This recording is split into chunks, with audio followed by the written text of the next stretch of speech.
Filho de Nestor Cerveró vai ser ouvido pelo Conselho de Ética sobre o caso Delcídio. E CCJ quer ouvir novo ministro da Justiça sobre possível interferência na Polícia Federal. Incentivo para a tecnologia de dessalinização da água do mar. E parlamentares querem mudar a medida provisória que prorroga prazo da dívida de produtores rurais do Nordeste. Você vê nesta edição.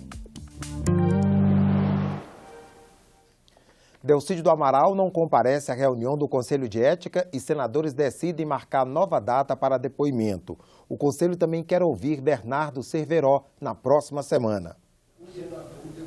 A reunião foi rápida. Em cerca de 1 hora, os senadores votaram requerimentos para ouvir testemunhas e analisaram a nova licença médica do senador Delcídio do Amaral. No dia do atestado, dia 18, o senador Delcídio estava dando uma entrevista na TV Globo. No mesmo dia do atestado. E também no período que ele estava enfermo, conforme no período anterior, dia 13, ele diz na revista Veja que ele estava numa carreata em São Paulo, numa moto. Ele dirigindo a moto, conseguindo tirar nem o capacete para não ser visto, para não ser hostilizado. Ou seja, de repente ele está enfermo para a atividade dele, mas para dar entrevista não. E o próprio atestado dele diz isso, que ele está para as atividades profissionais. A ausência hoje do senador não prejudica, como já foi dito pelo senador Lazier, e como Vossa Excelência tem conhecimento, o rito administrativo e o rito que temos que seguir. Obviamente, a partir de agora, o relator dá sequência à instrução do processo, chama para ser ouvido pelo Conselho as testemunhas que entender por bem para instruir o processo. A defesa de Delcídio ainda tentou suspender a reunião, mas o pedido dos advogados foi rejeitado. A ausência do senador Delcídio do Amaral na reunião desta quarta-feira não deve alterar o ritmo dos trabalhos no Conselho de Ética. Na próxima semana, os senadores querem ouvir os depoimentos de Bernardo Cerveró, do ex-chefe de gabinete de Delcídio, Diogo Ferreira, e do advogado Edson Ribeiro. Os três participaram com Delcídio da reunião gravada por Bernardo e que levou à prisão do senador. No dia 7 de abril, o Conselho de Ética vai tentar mais uma vez ouvir o senador Delcídio do Amaral. Ele poderá comparecer ao Senado, fazer o depoimento por videoconferência ou um grupo de senadores irá ouvi-lo onde ele estiver. O Conselho também decidiu que só aceitará um novo atestado se for de uma junta médica. Como ele já deu 2 atestados com um só médico e que o princípio básico do trabalhador é que os primeiros 15 dias você pode dar de um médico, segundo é junta, também que seja submetido a uma junta. Então essa é a nossa precaução para que o processo não pare e que tenha um curso normal. A Comissão de Assuntos Sociais aprovou o projeto que incentiva tecnologias para deixar a água do mar e as águas salobras subterrâneas apropriadas para consumo humano. 9 estados brasileiros já usam a dessalinização para complementar o abastecimento de água potável em regiões de escassez.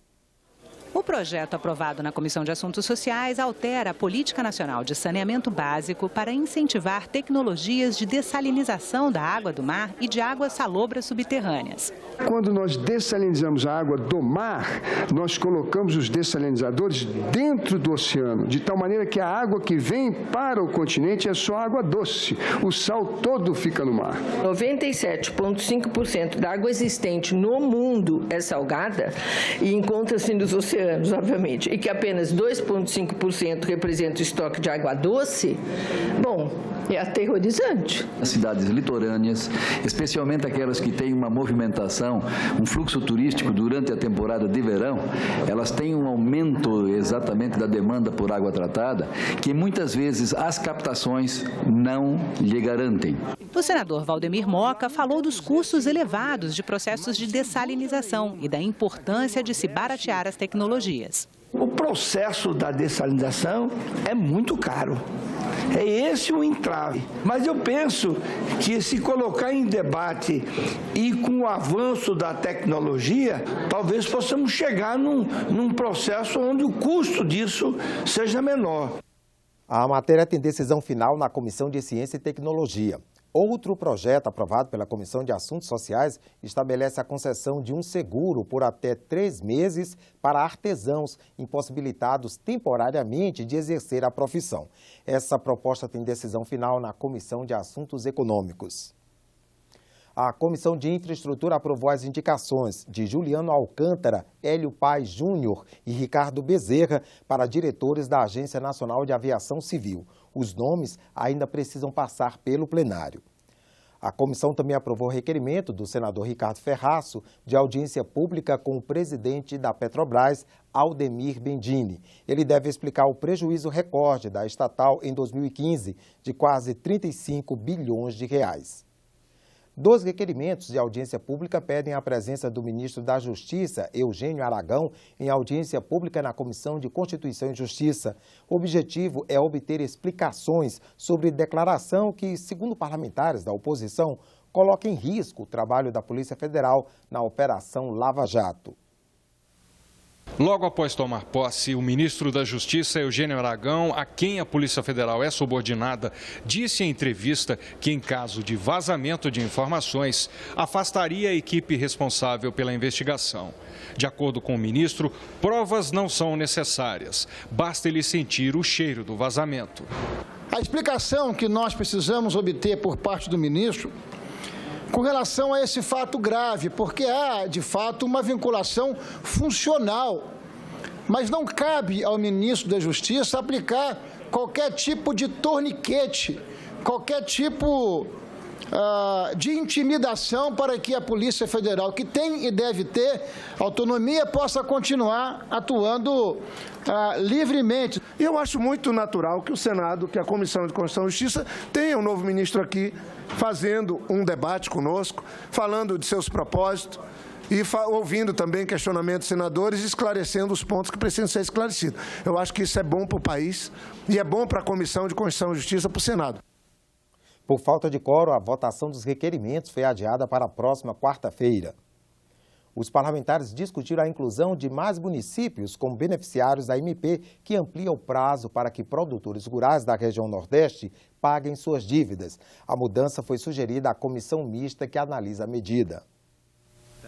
De acordo com a medida provisória 707, até 31 de dezembro, o atraso no pagamento não resultará em encaminhamento à dívida ativa ou em cobrança judicial.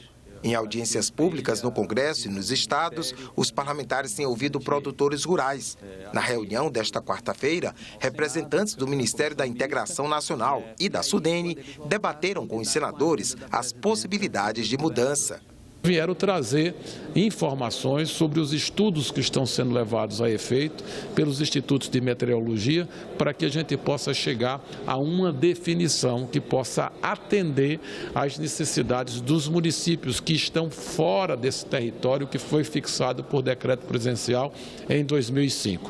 Acredito que o debate foi positivo e tenho a impressão que nos próximos 30 a 60 dias teremos as condições para uma convocação do Conselho Deliberativo e para a definição da demarcação desse território.